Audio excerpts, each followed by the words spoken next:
누가복음 5장 1절에서 11절까지의 말씀 다 같이 합독하도록 하겠습니다.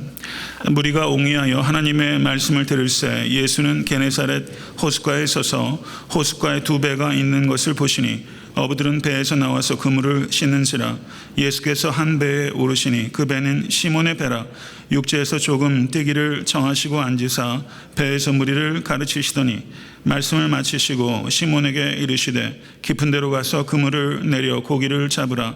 시몬이 대답하여 가로되 선생이여 우리들이 밤이 맞도록 수고를 하였으되 얻은 것이 없지만은 말씀에 의지하여 내가 그물을 내리리이다 하고 그리한즉 고기를 애운 것이 심히 많아 그물이 찢어지는지라. 이에 다른 배에 있는 동물을 손짓하여 와서 도와달라 하니 저희가 와서 두 배의 채움에 잠기게 되었더라. 시몬 베드로가 이를 보고 예수의 무릎 아래 엎드려 가로되 주여 나를 떠나소서 나는 죄인이로소이다 하니 이는 자기와 및 함께 있는 모든 사람이 고기 잡힌 것을 인하여 놀라고 세베대의 아들로서 시몬의 동업자인 야고보와 요한도 놀랐습니다. 예수께서 시몬에게 일러 가라사대 무서워 말라 이제 후로는 내가 사람을 취하리라 하시니 저희가 배들을 육지에 대고 모든 것을 버려두고 예수를 쫓으니라. 아멘. 할렐루야. 우리 말씀 받기 전에 먼저 다시 한번 기도했으면 좋겠습니다. 하나님, 죄인이 거룩하신 하나님의 말씀을 대언합니다. 두렵고 떨리는 일이 아닐 수 없습니다. 하나님 아버지, 종을 불쌍히 여겨주시고 주의 양머리를 기억하여 주시사 아버지 하나님, 하나님의 생명의 말씀을 온전히 증거할 수 있도록 인도하여 주시고 생명의 역사가 나타날 수 있도록 주여 함께하여 주시옵소서. 예수 그리스도 이름으로 간절히 기도드렸사옵나이다. 아멘.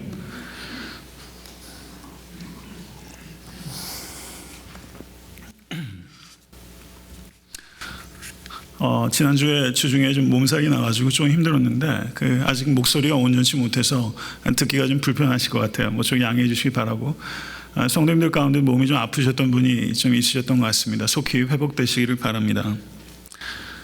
몸도 좀 아팠지만 마음도 좀 아팠고 그리고 무엇보다 제가 참 죄인이라는 것을 또 깨달으면서 목회하는 것 그리고 설교 강단에서 말씀 전하는 것이 참 부끄럽다 그런 생각을 참 많이 들어요. 그런 마음으로 오늘 강대상에 올랐어요.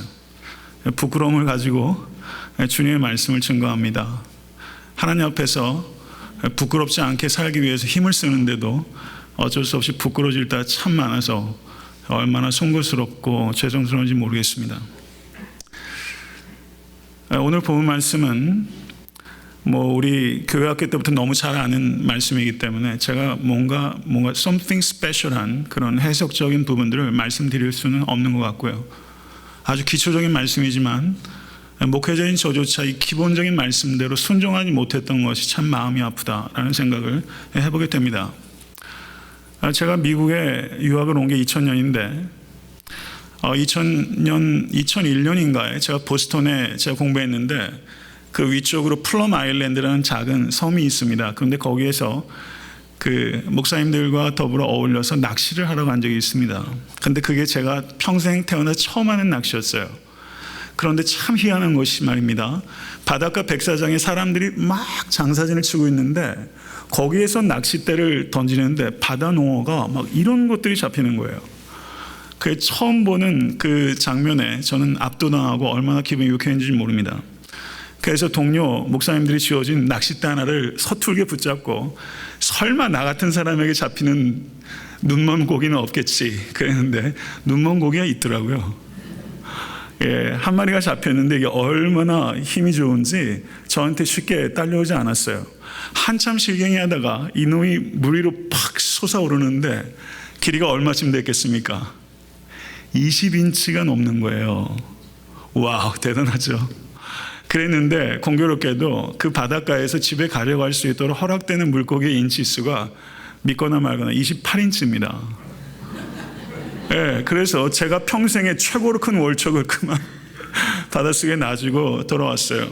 그런데 목사님 중에 한 분이 38인치짜리 하나 잡아가지고 그날 저녁에 아주 회를 맛있게 먹었던 기억이 있습니다.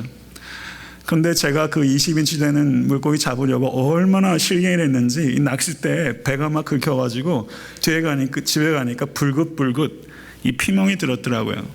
그런데도 불구하고 그 낚시는 제게 제 첫 경험이기도 하고 그래서 얼마나 유쾌한 기억으로 남아있는지 모르겠어요. 제가 오늘 본문 말씀 묵상하면서 베드로에게 잊지 못할 그 물고기 잡이의 기억이 두 번 있는데, 하나는 오늘 본문에 나오는 누가복음 5장 1절에서 11절에 베드로가 만선했던 그 기억, 그리고 또 하나는 요한복음 21장에 기록되어 있는 베드로의 또 한 번의 고기잡이, 그때도 밤이 새도록 하나도 잡지 못했는데 예수님 말씀에 의지해서 한 번은 깊은 곳에, 한 번은 오른편에 그물을 내렸더니 그때도 역시 만선했던 이 두 번의 이 기억은 베드로가 결코 잊을 수 없었던 기억일 거라고 생각합니다. 수많은 그물을 내렸지만 이 두 번의 기억은 베드로가 결코 잊을 수 없었던, 베드로를 만들었던 기억이 아니었을까 생각을 해보는 것입니다. 오늘 짧은 설교지만 이 설교 말씀을 통해서 이 베드로가 잊을 수 없었던 이 고기잡이의 추억, 이 추억으로 한번 여러분과 제가 한번 들어가 볼 수 있게 되기를 원하는 것입니다. 누가복음 5장 1절을 보시면 무리가 옹이하여 하나님의 말씀을 들을세 라고 말하면서 옹이했다라고 표현을 하고 있는데, 이 표현은요, 예수님을 완전히 수많은 군중들이 둘러싸서 이렇게 밀칠 정도로 사람들이 예수께 폭주하고 있는 것을 표현하고 있습니다. 예수님께서 공생애를 시작하신 이후로 수많은 귀신들과 각양 병든 자들을 고쳤기 때문에 예수님은 마치 강력한 자석과 같이 온 땅에서, 온 지경에서 예수께로 사람들이 그야말로 쇄도했습니다. 그리고 이들은 오늘 본문을 보면 Word of God, 하나님의 말씀을 듣고자 나왔다고 말하고 있습니다. 그러나 우리는 생각해야 될 필요가 있습니다. 그들은 어떤 의도를 가지고 예수님의 말씀을 듣고자 했을까? 누가복음 12장 1절은 그동안에 무리 수만 명이 모여 서로 밟힐 만큼 되었더니, 성도 여러분, 제가 어떤 설교자가 된다 이런 일들이 저한테 벌어지지 않아요. 수만 명이 서로 밟힐 만큼 있는 일들은 이건 대단한 일이죠. 이건 목회적인 성공이에요. 엄청난 일입니다. 이 군중의 규모와 그들의 열광이 얼마나 뜨거웠는지를 여실하게 보여주고 있는 사건입니다.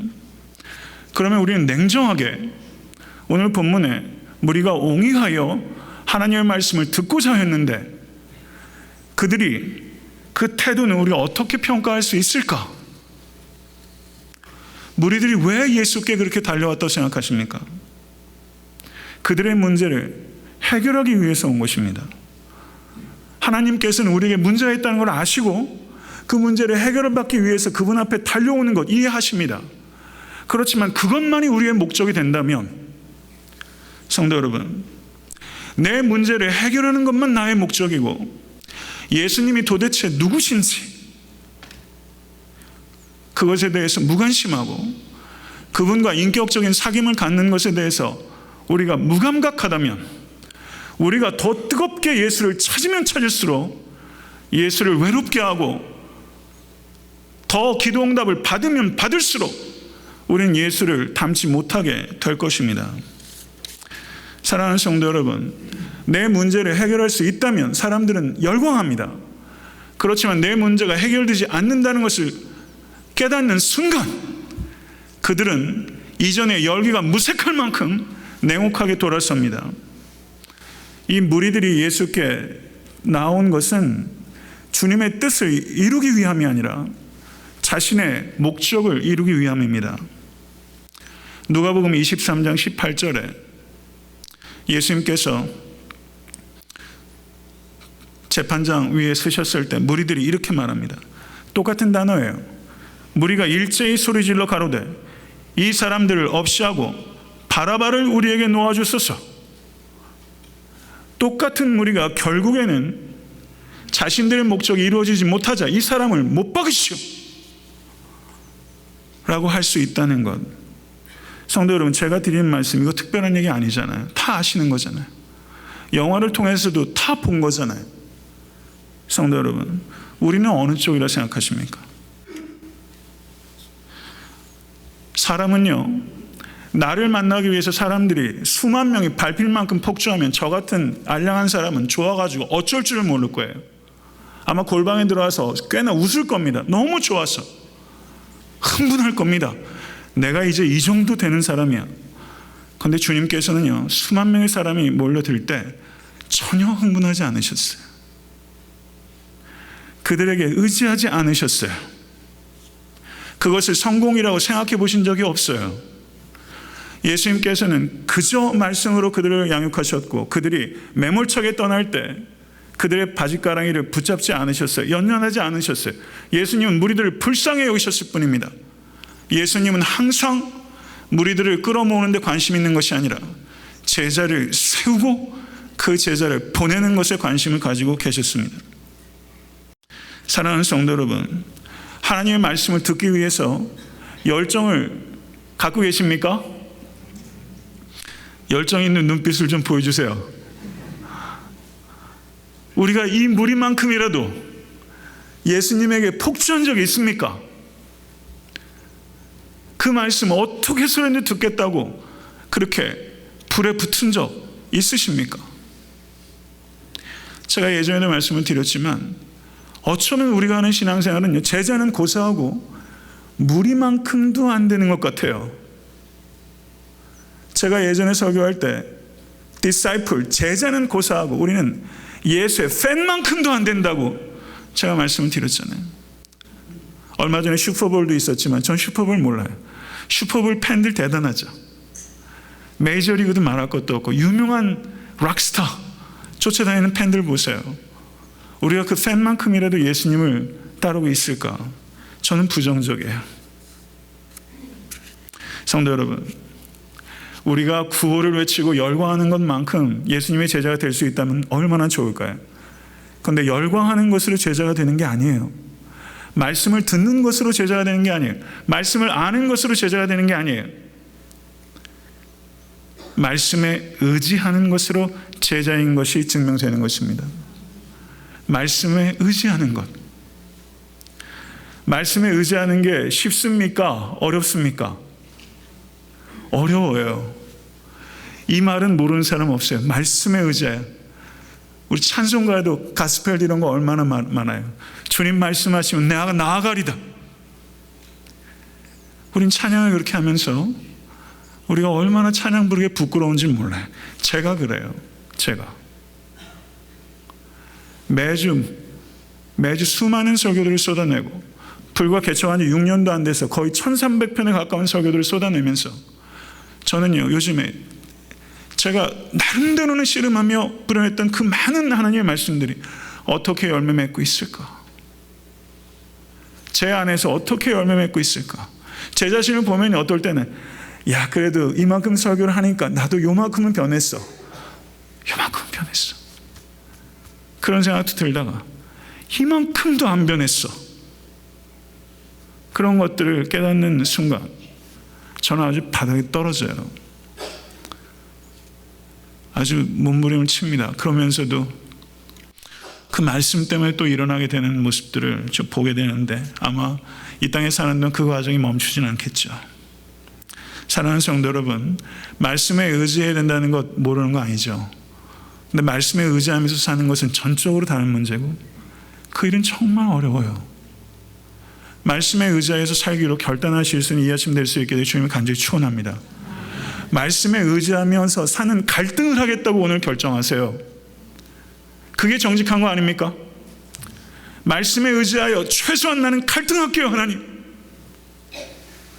그 갈등하겠다고 오늘 결정하십시오. 무리들이 몰려들었을 때 게네사렛 호숫가에는 배가 두 척이 있었고 그물을 싣고 있었어요. 근데 예수님께서 배 한 척에 오르시더니 육지에서 조금 떼기를 청하시고 거기에 앉으셔서 배에서 해안선에 앉아있는 사람들을 향해서 가르치셨어요. 참 근사한 그림이에요. 예수님께서는 그 갈릴리 해변가를 저는 가본 적 없어요. 언젠간 가보겠죠. 그러면 설교가 좀 달라질까요? 갈릴리 해변가를 눈으로 본 사람은 설교가 좀 달라질까?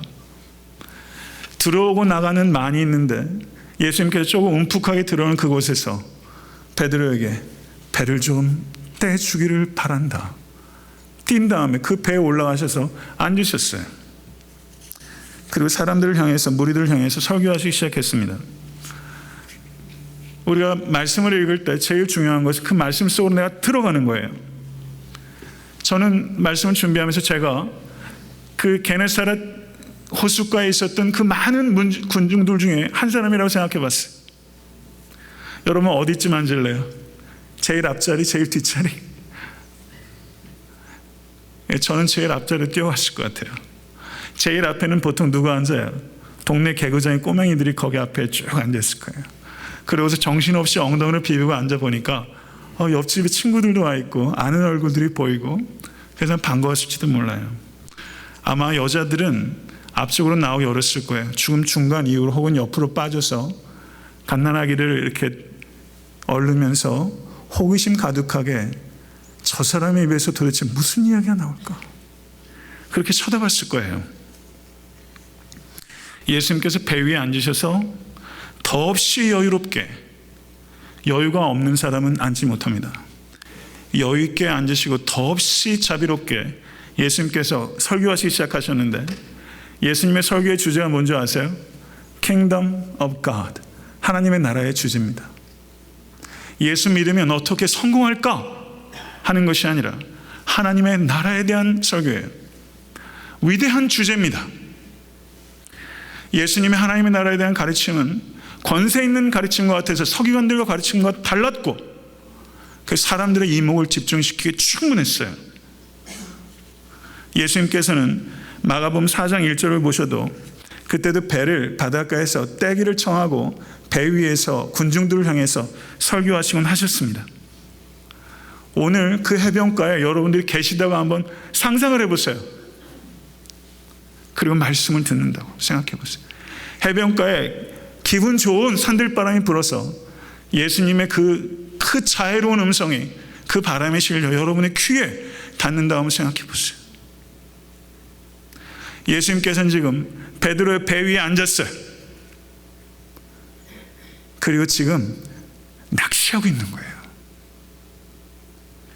베드로가 조금 있으면 깊은 데 가서 그물을 내리겠지만, 예수님께서는 지금 배 위에 앉아서 군중들을 향하여 예수님께서는 복음의 그물을 던지고 있는 것입니다.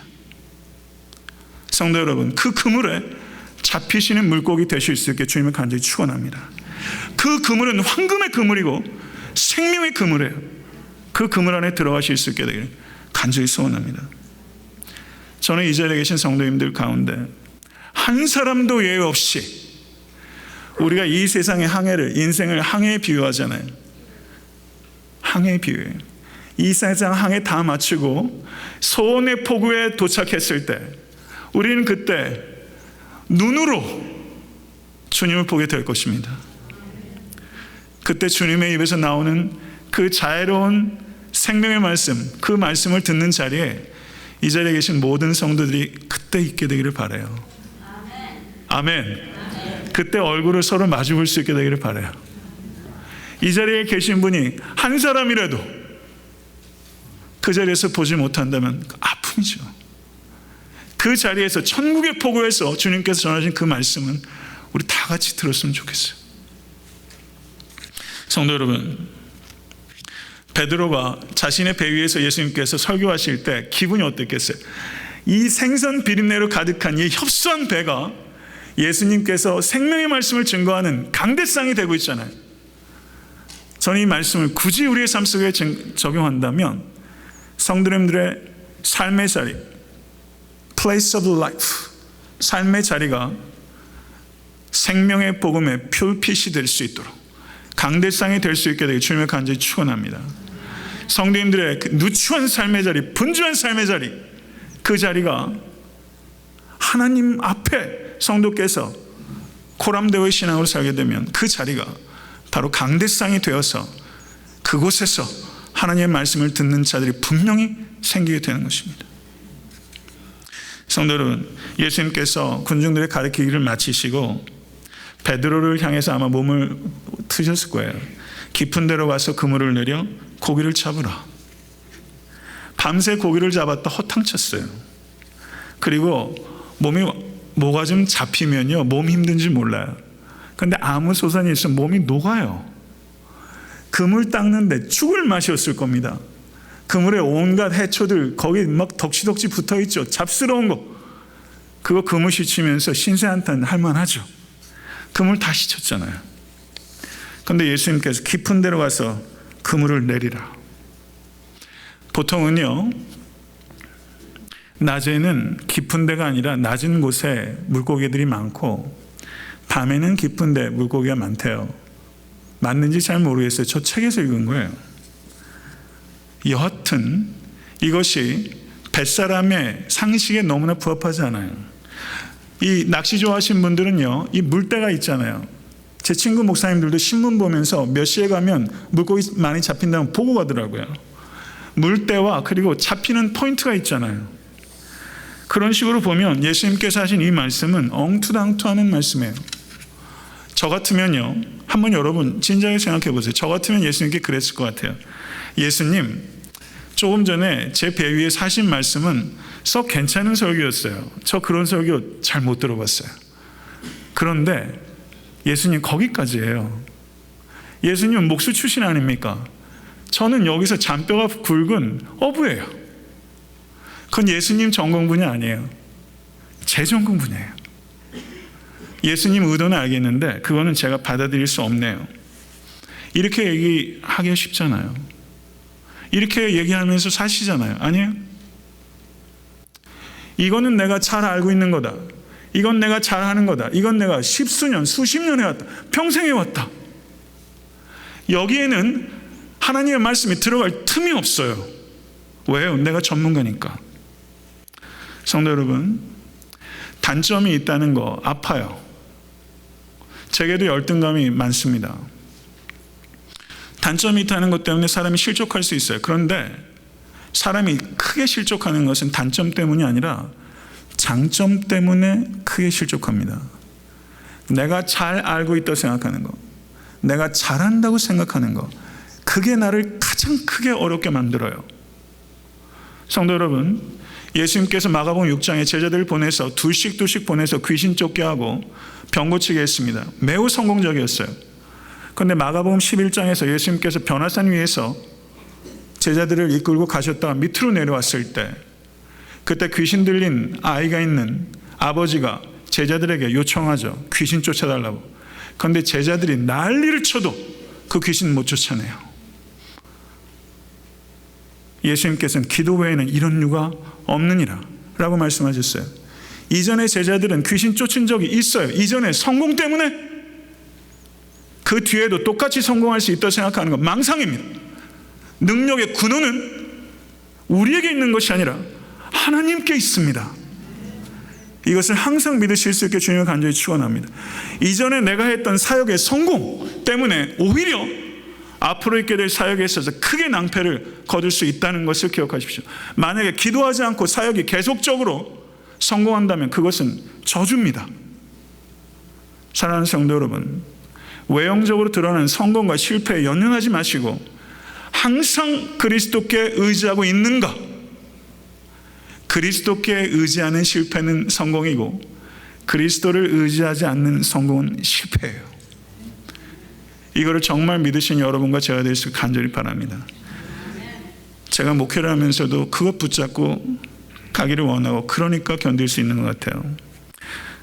베드로가 예수님께 뭐라고 말하냐면요, 선생이요, 우리들이 밤이 맞도록 수고를 하였으되 얻은 것이 없지만 말씀에 의지하여 내가 그물을 내리리이다. 말씀에 의지하여 그물을 내리리이다. 성도 여러분, 이런 이야기가 있어요. 옛날 중국에 순임금이라는 분이 계셨는데요, 신하들을 다 불러 모아서 명령을 내렸어요. 큰 항아리 하나를 주면서 이것을 왕궁 뒤에 있는 우물 곁으로 가서 그 우물물을 퍼서 이 항아리를 채워라. 그런데 이 항아리가 중간에 큰 구멍이 나 있는 거예요. 그러니 이 신하가 우물물을 푼다고 해서 이 항아리가 채워질 리가 없죠. 그러니까 신하들이 이 절대군주에게 뭐라고 얘기는 못하고 하나둘씩 이런 핑계 저런 핑계를 대고서 다 떠나고 한 사람이 남았어요. 이 사람도 절대 이 항아리를 채울 수 없다는 것을 알아요. 그렇지만 왕이 명하신 거기 때문에 끝까지 순종해서 우물물이 완전히 바닥이 드러날 때까지 그 물을 다 퍼서 항아리에 담고 또 담고 하기를 반복했어요. 마침내 항아리는 차지 않았지만 우물물은 바닥이 드러났고 그 우물 밑에 큰 황금 덩어리가 발견된 거예요. 그래가지고 이 충성스러운 신하가 그 황금 덩어리를 보고 너무 놀라서 왕에게 달려가서 황제요, 우물 밑에 큰 황금 덩이가 있었나이다. 그랬더니 이 황제가 껄껄껄 웃으면서 그것은 짐이 말했을 때 끝까지 순종한 충신에게 하사하는 선물이다 하면서 그 황금 덩어리를 이 신하에게 주었다는 거예요. 지금 예수님께서 깊은 데 가서 그물을 내리라, 구멍이 뚫린 항아리에 물 넣으라는 것과 똑같은 얘기죠. 안 되는 거 아는 거예요. 인간적인 생각과 경험으로 볼 땐 안 되는 거예요. 그런데 주님의 뜻이 확실하다면 내 지식과 경험은 안 된다고 얘기를 해도, 주변에서 그거는 불합리하다고 아무리 얘기를 해도 상관없이 주님의 뜻이 확실하다면, 이해가 안 되지만 주님을 믿기 때문에 끝까지 하는 거예요. 성도 여러분, 제가 성경을 연구하고 설교한다지만 솔직한 제 마음은요, 저는 성경을 연구합니다라는 말 하는 것도 부끄러워요. 저는 그 정도로 부끄러워요. 솔직히 말씀드립니다. 성경 연구합니다라는 말 할 때도 어느 정도 수준이 있어야지 그런 얘기를 하죠. 저 그런 수준 없어요. 그냥 매번 설교 하나 할 때 좀 진실해 보려고 몸부림치는 것뿐이지, 제가 성경 말씀 보면서 얼마나 제가 이해를 하고 있다고 생각하세요? 저 이해 못합니다. 그런데 참 희한하죠. 세상 공부는요, 이해를 못하면 한 걸음도 못 나가요. 근데 하나님의 말씀은 이해를 못할 때도 은혜를 받고요, 이해를 할 때도 은혜를 받아요. 오히려 역설적으로 이해가 안 될 때 더 큰 은혜를 받아요. 더 큰 은혜를 받아요. 저 따위에게 이해가 안 된다는 게 감사해요. 정말 감사해요. 그리고 이 말씀은 참 희한하죠. 인식을 통해서 이해하는 말씀이 아니라 주님을 사랑하는 만큼 이해가 되고 주님께 순종하는 만큼 이해가 되는 말씀이에요. 이상한 지식이에요.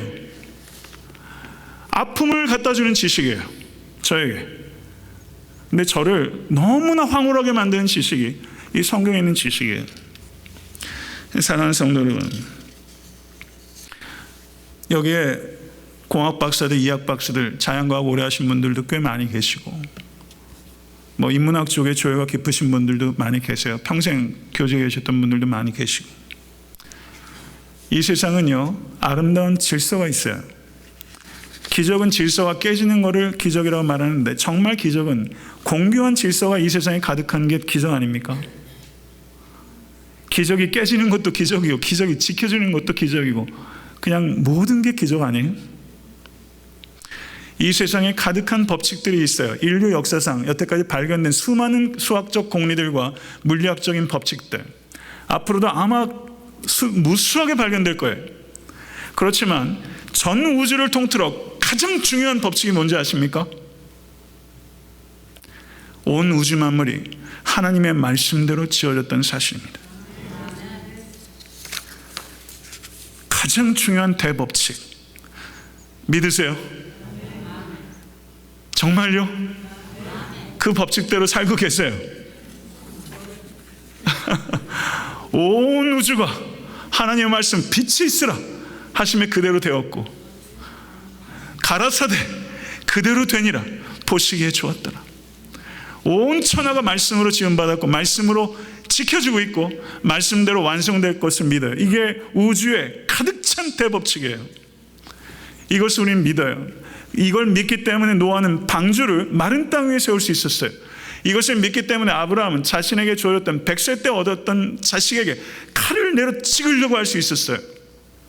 말씀에 의지했기 때문에. 여호수아는 여리고성 앞에서 계속 도는 바보짓을 할 수 있었어요. 말씀을 의지했기 때문에. 사랑하는 성도 여러분, 잠언 4장 4절은 내 말을 내 마음에 두라, 내 명령을 지키라, 그리하면 살리라. 아멘. 이 말씀, 성도 여러분, 그리스도인이 됐다고 생각하신다면요, 우리 어정쩡하게 신앙생활하는 게 참 어려운 것 같아요.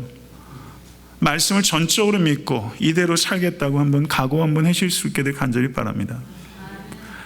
세상 사람들이 이런 사람을 좀 봐야 되지 않겠어요? 나는 기독교는 못 믿겠는데 저 사람을 보면 좀 신뢰가 가. 저 사람은 우리랑 달라. 저 사람은 보이는 걸로 안 살아. 저 사람은 성경 말씀대로 살아. 이런 사람들이 좀 있어야 되잖아요. 성도 여러분, 말씀대로 순종하면 기적을 경험하게 될 줄로 믿습니다. 저를 한번 따라하세요. 순종의 만선. 어부들은 만선할 때 월급쟁이는 월급 나오면 제일 좋고요. 그렇죠. 도초병은 새벽 이렇게 태양이 떠오르면 제일 좋을 테고, 어부는 만선하면 기쁘잖아요. 저는 이 자리에 계신 모든 성도님께서 올 한해 순종의 만선을 거두실 수 있게 주님의 간절히 축원합니다. 낚시는 영혼을 구원하는 것을 상징적으로 표현하는 것입니다. 예수님께서 놀라운 기적을 행하셨을 때 베드로와 다른 제자들은 놀랐다라고 말하면서 예수님을 주여 나를 떠나소서 나는 죄인으로서이다 이렇게 말을 했어요. 그랬더니 예수님께서 뭐라고 말씀하시냐면 이후로는 내가 사람을 취하리라. 이후로는 내가 사람을 취하리라 라고 말씀하셨습니다. 이 말씀은 베드로에게만 주시는 말씀이 아니라 나에게 주시는 말씀입니다. 믿으십니까? 내가 너희로 사람을 낚는 어부가 되게 하리라. 예수님께서 너희로 라고 말씀하시면서 베드로에게 주셨던 그 프로미스는 모든 그리스도인들에게 주시는 말씀입니다. 우리는 어부로 부르심받은 존재입니다. 할렐루야. 믿으세요? 우리는 크루즈 타는 유람객이 아니에요. 이 교회는 크루즈가 아니에요. 교회는 어선입니다. 물고기를 잡는 씨름을 하는 어선이에요. 그런데 우리들이 어부답습니까? 교회가 어선 같습니까? 너무 그렇지 못하잖아요. 이것에 대해서 마음 아파하실 수 있는 여러분과 제가 될 수 있게 주님의 간절히 축원합니다. 하나님께서는 베드로와 야고보와 요한의 배와 그물을 사용하셨어요. 그렇죠. 그리고 요한복음 21장에서도 그때 사람들과 그 배와 그물을 사용하셨어요. 하나님께서는 생명을 건지실 때 우리를 사용하십니다. 하나님께서는 영혼을 부르실 때 우리의 영혼을 사용하시는 것을 믿으실 수 있게 되기를 간절히 바랍니다. 그러나 성도 여러분, 내 배가 있어도 내 그물이 있어도 내 경험과 지식이 있어도 내 힘으로는 영혼을 구원할 수 없어요. 밤이 맞도록 수고해도 내 힘으로는 안 되는 거예요. 스가랴서 4장 6절은 이는 힘으로 되지 아니하며 능으로 되지 아니하고 오직 나의 신으로 되느니라. 아멘. 우리는 복음을 증거하지만 우리의 전하는 복음을 통해서 부르시는 이는 여호와 하나님 자신입니다. 이것을 믿으실 때 우리는 담대할 수 있어요. 이것을 믿으시고 영혼을 부르시는 우리 모든 권속들 되실 수 있게 되기 주님을 간절히 축원합니다. 오늘 본문에서 제가 이번 설교 준비하기 전까지는 발견하지 못했던 요소들이 몇 가지가 있는데 그것에 대해서 말씀을 증거하고 설교를 맺고자 합니다. 오늘 본문을 보시면 베드로가 다른 배에 있던 동무들에게 손짓해서 도와달라고 하는 장면이 나와요. 이 부분에 대해서 우리는 간과해 왔어요. 기독교인들은 서로를 동무로 여겨야 합니다. 교회는 다른 교회를 동무라고 여길 수 있어야 됩니다. 기독교 교단은 이단이 아닌 바에야 다른 교단을 동무로 여길 수 있어야 됩니다. 본질에서 벗어나지 않는 한 다른 교단을 동무로 여길 수 있어야 됩니다. 그러나 본질에서 다르다면 그것은 전혀 다른 문제예요. 우리는 본질에 있어서는 사랑의 본질에 있어서는 믿음의 원리를 앞서야 되고 비본질에 있어서는 사랑의 원리를 앞서야 되기 때문입니다. 성도 여러분, 이민교회 목회를 하면서 이 애틀랜타 땅의 교회가 무려 300개가 넘는다는 얘기를 하잖아요. 그러니까 실질적으로 우리는 경쟁 관계처럼 보여요. 경쟁하는 것처럼 보입니다. 성도 여러분, 우리도 경쟁하고 있는지 몰라요. 그렇지만 우리는 부단히 노력해야 됩니다. 동물을 불러서 같이 물고기를 잡아야 돼요. 협력할 수 있어야 됩니다. 이 일을 위해서 우리가 노력해야 되는 것입니다. 힘을 모을 수 있는 동무들이 되어져야 하는 것입니다. 누가복음 5장 6절을 보시면 그물이 찢어지는지라 라고 표현하고 있습니다. 그런데 요한복음 21장 11절은 그물을 육지에 끌어올리니 가득히 찬 큰 물고기가 253마리라 이같이 많으나 그물이 찢어지지 아니하였더라 라고 말씀하고 있어요. 여러분 흥미롭지 않아요? 누가복음에서는 그물이 찢어졌고 요한복음 21장에서는 그물이 찢어지지 않았어요. 이것이 아무 의미가 없다면 굳이 안 찢어졌고 안 찢어졌다는 표현을 할 이유가 없겠죠. 그러면 그물이 찢어지고 안 찢어지고 한 것은 무엇인가 심볼릭한 의미가 있다라고 보는 것이 맞을 것입니다. 누가복음에서는 두 배가 가라앉을 정도로 물고기가 많았는데 그 물고기의 숫자를 세지 않았어요. 근데 요한복음에서는 그 물고기의 숫자를 정확하게 셌어요. 몇 마리였습니까? 153마리. 그러니까 그 물고기의 숫자를 한쪽에선 세고 한쪽에선 세지 않았다는 것을 볼 때 거기에도 뭔가 의미가 있을 수 있다라고 질문을 던질 수 있다고 보는 것입니다. 사랑하는 성도 여러분, 그물이 찢어지면 물고기가 도망갑니까? 안 도망갑니까? 도망가죠. 물고기가 그물 찢어진 사이로 빠져나갔을 거예요. 그런데 이 물고기의 메타포를 가지고 얘기하는 또 다른 본문이 있는데 마태복음 13장 47절에서 48절의 말씀입니다. 천국은 마치 바다에 치고 각종 물고기를 모는 그물과 같으니 그물에 가득함에 물가로 끌어내고 앉아서 좋은 것은 그릇에 담고 못된 것은 내어 버리느니라. 하나님의 말씀이에요. 그물에 물고기가 있는데 좋은 것은 담고 못된 것은 내어 버리는 것입니다. 성도 여러분, 이 자리에 계신 어떤 성도님들도 내어 버려지는 물고기 같은 신세가 안 되게 되기를 간절히 소원합니다. 중요한 이야기입니다. 지금 누가복음 5장에 나오는 그 그물과 요한복음 21장에 나오는 그 그물은 다른 것입니다.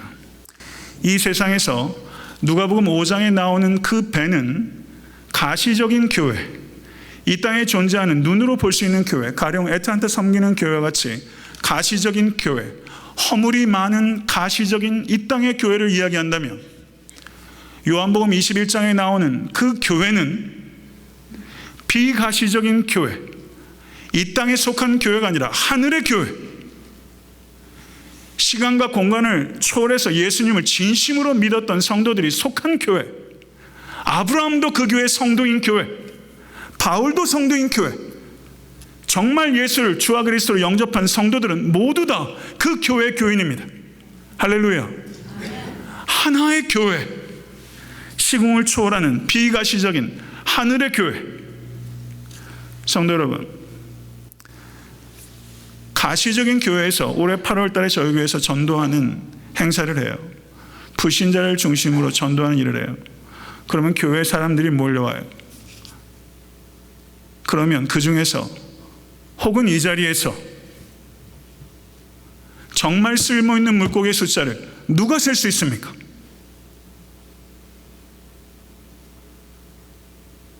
이 자리에서 정말 구원받은 물고기가 몇 마리인지 누가 셀 수 있습니까? 우리는 못 세요. 누가복음 5장에서 물고기의 숫자를 모릅니다. 그물이 찢겨져 물고기가 나갑니다. 그게 가시적인 교회에서 일어나는 일이에요. 그러나 비가시적인 교회, 하나님의 교회, 하늘의 교회는 한 마리도 빠져나가지 않습니다. 그리고 누가 구원받았는지를 정확하게 셀 수 있어요. 믿으십니까? 목회자로서 제 소원이 있다면 이 자리에 계신 모든 성도들이 하나도 그 천국의 그물에서 빠져나가지 않고 모두 다 구원받아서 153마리라는 그 숫자에 들어가는 구원받은 성도 되실 수 있게 주님을 간절히 축원합니다. 성도 여러분, 애틀랜타에서 목회를 하고 있고 여러분들은 애틀랜타 땅에 살고 있어요. 여기가 삶의 자리예요. 여기가 우리의 배 위예요. 300개가 넘는 교회들이 있어요. 그러나 우리가 생각할 때 300개가 넘는 교회로 볼 것이 아니라 하나의 교회로 볼 수 있는 눈이 여러분과 저에게 열릴 수 있게 되기를 간절히 바랍니다. 조금 여담입니다만 제가 몇 년 전에 교단 목사님들하고 플로리다 쪽으로 그 서머 리트릿을 갔었어요. 그때 신 목사님 내에도 가셨었는데 바다 낚시를 처음 했었어요. 그랬더니 그 냄새나는 오징어를 미끼를 쓰더라고요. 영 마뜩치 않았는데 이렇게 하면서 했는데 저는 영 못 잡아요. 그런데 옆에 60이 넘으신 원로 목사님 아내 사모님께서는 내렸다면 물고기가 막 계속 올라오면 조금 부끄럽더라고요. 그래서 창피해서 안 물어보다가 한 수 가르쳐 주십시오 그랬죠. 그랬더니 배 위에도 물고기가 잘 잡히는 자리가 있대요. 그리고 저는 그냥 미끼도 좀 어떻게 해야지 잘 잡히는지 얘기해 주시더라고요. 그래 넣었더니 물고기 잡히기 시작하더라고요. 한 배에서 조금 위치를 바꿔서 섰더니 물고기 잡히기 시작해요. 이민교회에서 부득불하게 교회 간에 수평이동하는 경우가 있잖아요. 우리 교회에서도 그런 일들이 있잖아요. 최근에도 그렇게 해서 교회를 떠나신 분들도 있잖아요. 그런데 저는 그렇게 생각하고 싶더라고요. 한 배에서 조금 물고기를 내리는 자리를 좀 옮겨가신 것이다. 하나님 저 성도가 저 자리에서는 물고기 많이 잡게 해주세요. 저 자리에서 물고기 많이 잡게 해주세요. 그게 제 마음이에요. 우리가 이런 마음을 좀 가지고 있으면 좋겠어요. 애틀랜타에는 한 교회가 있어요. 우리는 그 배에 타고 있는 한 어부입니다. 말씀을 맺습니다. 베드로가 그리고 야고보와 요한이 다 버려두고 예수를 쫓으니라 라고 얘기했어요. 이들이 다 버렸다고 얘기를 하는데 다 버렸어요? 다 못 버렸잖아요. 야고보와 요한도 예수님께 십자가에 달리시기 위해서 예루살렘 들어가실 때 하나는 우편에 하나는 좌편에라고 얘기하잖아요. 정말 버린 사람은요 다 버렸다고 얘기 못할 것 같아요. 좀 다른 여담입니다만요, 제가 좀 속이 빼족한 데가 있어요. 제가 코네티컷에서 공부할 때 여러분 얘기만 하면 알만한 유명한 사람이 저희 학교로 와가지고 강연을 하는데 그 포스터에 나는 다 버렸습니다 그렇게 써놨어요. 그거 보는데 제가 영 마음이 편치 않은 거예요. 제가 좀 빼쭉하죠. 저렇게 어떻게 얘기할 수 있지? 듣기 싫더라고요. 그래서 같이 공부하는 목사님들하고 우리는 유명하진 않지만 우리도 나름대로 버렸는데, 성도 여러분, 이 자리에 계신 것 자체가 나름대로 버리면서 여기까지 와 있잖아요. 근데 버렸다는 것조차도 의식하지 않았으면 좋겠어요. 나는 예수 믿기 위해서 시간도 물질도 이만큼 버렸다, 이런 생각조차도 하지 마시고 더 버리지 못해서 안타까워할 수 있는, 제가 예전에 설교할 때 300데나리온의 향유 옥합을 깨뜨린 여인에 대해서 얘기했어요. 사랑은요, 나는 충분히 사랑했어라고 말 못합니다. 예수님께 300데나리온의 향유 옥합을 깨뜨리면서 그 여인이 나는 충분히 예수께 드렸어 라고 생각 못해요. 정말 사랑하면요 더 드릴 것 찾게 돼요. 우리가 더 다 버렸다 라고 말하기보다는 계속해서 버리는 삶을 이 세상에서 살아가실 수 있는, 끊임없이 무게를 줄여나가시는 사랑하는 모든 권속 되실 수 있게 되기를, 내가 했던 선한 일들에 대해서는 기억조차 안 하게 되기를, 내가 누군가를 구제하기 위해서 큰 예물을 드렸다면 그것조차 기억하지 않기를, 마땅히 드려야 될 원주인에게 돌아갔다는 것으로만 감사할 수만 있게 되기를. 성도 여러분, 이렇게 살 수 있다면 얼마나 좋을까요? 그런 삶을 끝까지 추구하실 수 있는 여러분과 제가 될 수 있게 주님을 간절히 축원합니다. 주신 말씀 생각하면서 기도하겠습니다.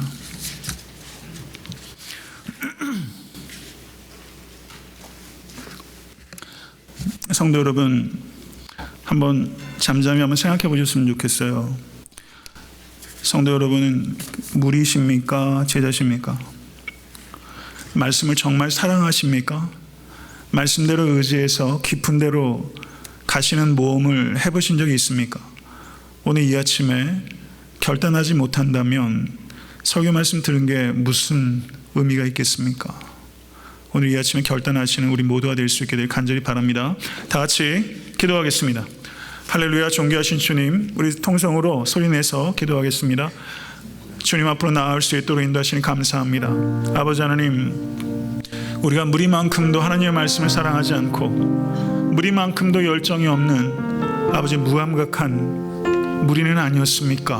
아버지 하나님, 오늘 말씀을 통해서 우리의 심령 가운데 무엇인가 아버지 작은 불길이 일어날 수 있도록 하나님 도와주십시오. 주님의 말씀을 사랑하게 도와주시옵소서. 주님을 알기를 원하게 하소서. 주님과 만나기를 원하게 하소서.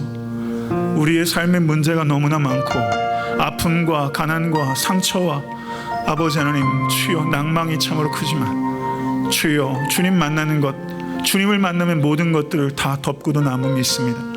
아버지, 전적으로 주님께 나아갈 수 있도록 주여 도와주시고, 아버지 하나님, 깊은 데로 가서 그물을 내릴 수 있는 믿음의 결단을 할 수 있는 사랑하는 모든 권속들 될 수 있도록 인도하여 주시옵소서. 아버지 하나님, 그리스도를 우리를 위하여 버리신 하나님 앞에 우리가 버렸다고 할 수 있는 것 하나도 없습니다.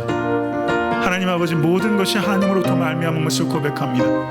아버지 하나님, 잘했다는 아버지 하나님 자기 만족조차도 내려놓을 수 있도록 하나님 도와주시고, 끝까지 겸손하게 주의 길을 갈 수 있도록 우리를 인도하여 주시옵소서. 기도하겠습니다. 존귀하신 주님, 완고한 죄인들은 우리들을 주의 말씀으로 불러주시니 감사합니다. 말씀에 반응하지 못할 때가 너무나 많지만 말씀이 아니면 한순간도 서 있을 수 없는 완고한 죄인인 것을 주님 고백합니다. 아버지 하나님, 이 아침에 주님의 말씀을 영혼으로 받을 수 있도록 주의 인도해 주시고, 말씀을 들을 뿐만 아니라 순종할 수 있는 참된 예배자 될 수 있도록 인도해 주셔서 올 한해 성도인들의 삶에 순종의 만선의 역사가 나타날 수 있도록 인도하여 주시옵소서. 예수 그리스도 이름으로 간절히 기도드려 싸움나이다. 아멘.